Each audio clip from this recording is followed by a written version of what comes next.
that Black History Month is a month that Black people don't really get recognized enough for, because it's like a teapot in a little cup. It's so much stuff, but when you pour it in a little teacup, it's just not enough, because it's gonna overflow, because we have so much history that we're not recognized for. And I wrote some notes on, the Israelites and, how God led the people and all of these things. So I'm going to read a few of them. As a result of the disobedience to the laws and commandments of God, the ancient Hebrew Israelites were held captive by various nations, including the Egyptians, Assyrians, and the Babylonians. In 7 CE, the remnants of the African Hebrew Israelites were driven from Jerusalem by the Romans into different parts of the world, including Africa. Many Hebrew Israelites migrated to West Africa, where they once again were carried away captive, this time by Europeans on slave ships, to the Americans along with their African tribes people. In 1966, our spiritual leader, Ben Ami, had a vision that it was time for the children of Israel who remained in America, the land of their captivity, to return to the Holy Land, the land of their origin. In 1967, after almost 2,000 years in the diaspora, 400 Hebrew Israelites were inspired by the Spirit of God to make an exodus from America. According to the plan, they settled in Liberia's interior to purge themselves of the negative attributes they had acquired in captivity. After spending a 2.5 year period in Liberia, the African Hebrew Israelites were prepared to make the last proportion of their journey home, returning to Israel in 1969.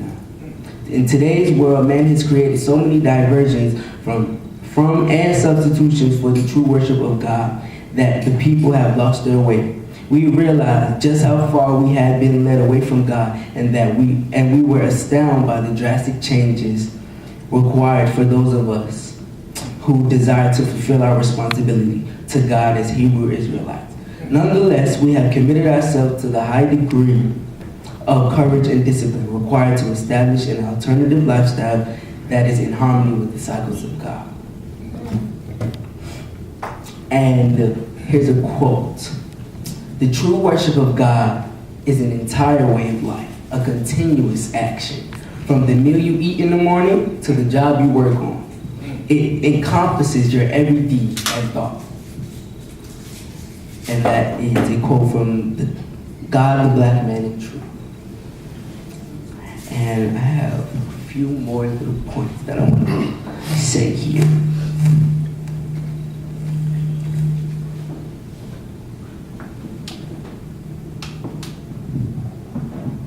Okay, so as we know, most of the time when people think of the kingdom of God, they just think of, it's metaphorically, they just think that it's just something in space, but it's way deeper than that. God is a God of many excruciating, like many excellent things. As we said today, he's excellent. His name is Excellence. Yeah. And people fail to realize that God is a God of hope.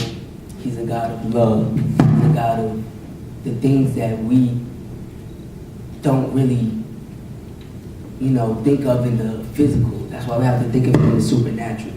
And in the Bible, Isaiah and Daniel, they told us these things, of, back history and, where we came from and all of those things.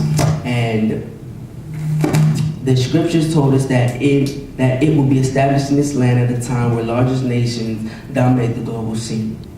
And the kingdom will start as a mustard seed, minute and obscure, yet it will eventually grow and never be destroyed. And that's what people have to think about the kingdom of God, that we're growing. We'll always grow. The kingdom of God is always growing, and it will never cease to grow. And we have to continue to believe in God that, that we can, continue to add on to the kingdom of God. That's what we're put here for, to add on to the kingdom of God, to bring people towards God, to expound on the kingdom of God. And that's what we need to, touch on Black History Month as well. Amen. Thank you.